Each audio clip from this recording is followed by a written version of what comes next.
Hello, vous avez la voix de Kwaki Suleiman Boussim et ce matin je m'adresse à tous les millionnaires. Je dis bien les millionnaires, les millionnaires. Je m'adresse à vous pour vous remercier pour votre détermination et votre présence auprès de Kwaki Suleiman Boussim que je suis.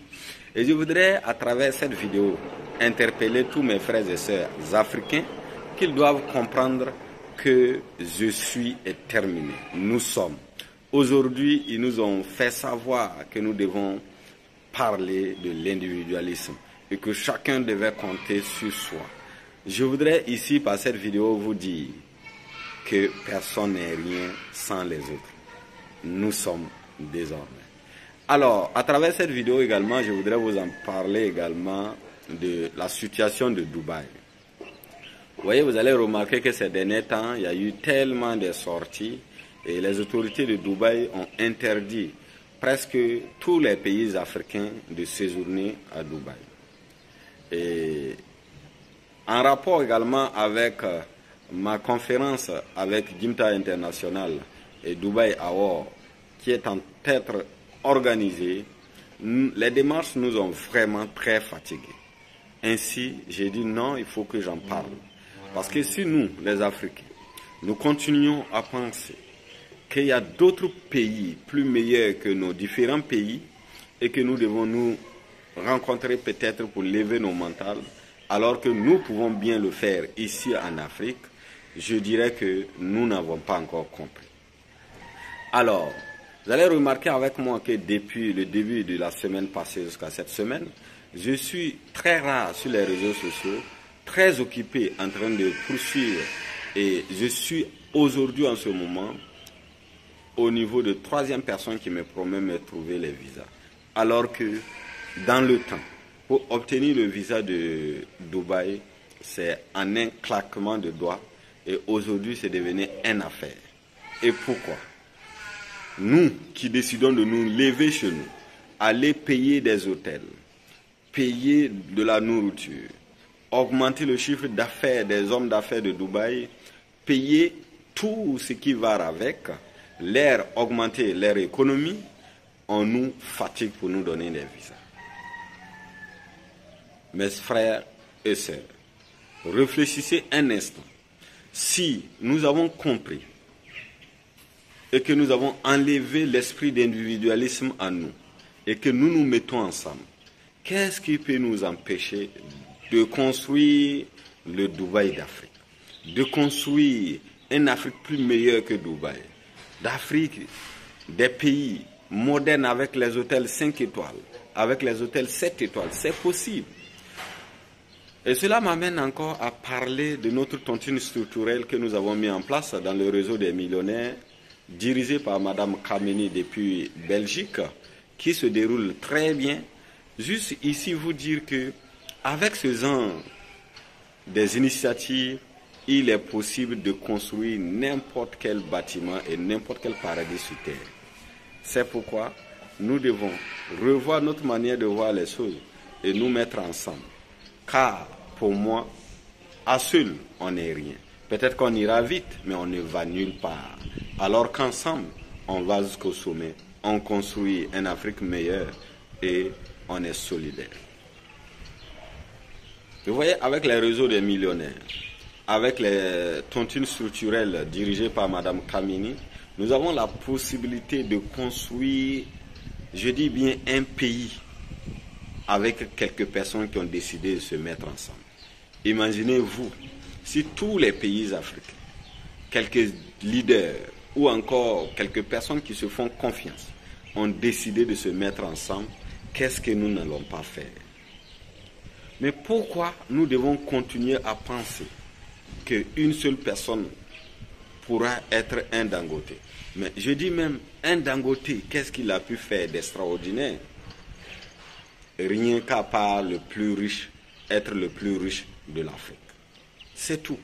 Alors que quand on se met ensemble, on a d'abord un devoir moral de respecter le soi et de respecter également les engagements de départ, de faire des constructions, de faire toutes sortes des infrastructures parce que l'argent n'appartient pas à une seule personne. Alors que beaucoup de personnes souhaitent qu'on dise que ça leur appartient. Mais qu'est-ce qu'ils feront ensemble avec? Si vous avez remarqué que dans les institutions financières, si vous avez remarqué un peu partout, les gens ne font que financer des personnes, des groupes de personnes, des ONG, des associations, des sociétés SA, où il y a plein de personnes, des partenaires. C'est parce qu'ils ont compris que l'objectif final est partagé à plusieurs personnes. Et quand c'est plusieurs personnes, une seule personne ne va pas se lever du jour au lendemain et dire que non, moi je ne veux pas ça et je voudrais que ça soit ça. Puisqu'il doit d'abord consulter l'avis des autres et il doit passer en conseil d'administration pour pouvoir faire passer son idée. Mais si ce n'est pas de bonne idée, ça ne passe pas. Et c'est ce qui fait que les gens font plus confiance à des associations, à des personnes qui s'unissent pour réaliser des travaux. C'est pourquoi je voudrais vous inviter davantage, pour ceux-là qui ne sont pas encore membres du réseau des millionnaires, vous pouvez nous rejoindre au réseau des millionnaires. Une fois au réseau des millionnaires, vous aurez la chance de bâtir et de faire des grands projets avec l'ensemble du réseau. Je rappelle que nous sommes représentés dans plusieurs pays. Alors, en rapport, je ne vais pas terminer cette vidéo sans saluer mon partenaire Nassis, voilà, Coach Nassis, qui a un grand projet en rapport avec une complexe qu'il va construire qui serait meilleur que Dubaï, dont nous allons passer notre temps, voilà, nous allons avoir tout, des grandes piscines, des hôtels, on aura tout ici à Abidjan. C'est pour dire que si beaucoup de personnes se mettent au travail et que beaucoup de personnes réalisent ce genre de vœux, ce genre des grandes infrastructures, nous n'aurons plus besoin désormais de nous concentrer ou de penser forcément à Dubaï. Bien vrai qu'arrivé à Dubaï, nous avons des infrastructures, nous avons des belles constructions. Ça nous permet d'élever les limites que nous nous sommes mis. Comme j'ai toujours dit, et c'est pourquoi j'ai voulu que le titre de mon livre soit « Les dépassements des limites ». Vous savez, en Afrique, si quelque chose maintient les gens dans la pauvreté, c'est les limites. Nous aimons trop nous mettre des limites.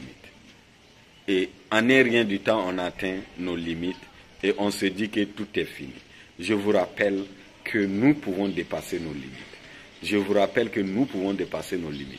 C'est pourquoi à la sortie de mon livre, qui va transformer toute l'Afrique, qui va enlever toutes les limites, qui va mettre fin à tous les raisonnements, qui va mettre fin à tout ce qui te détient dans la pauvreté aujourd'hui, je t'inviterai à t'associer et mettre à ton image sur ce grand livre, ce livre qui viendra transformer toute l'Afrique. Et je ferai de mon sorte que ce livre soit et encore mis au programme d'études. Oui, bien vrai que j'ai un niveau CM2 et je sais que le livre, ça, va vraiment transformer, que ce soit un étudiant, que ce soit un homme d'affaires, que ce soit un fanatique d'argent. J'aime bien dire fabricant de l'argent en désordre. Ces personnes-là, ce livre est fait pour. Merci encore. Et nous avons aujourd'hui et demain pour être sûrs si nous allons obtenir les visas ou pas.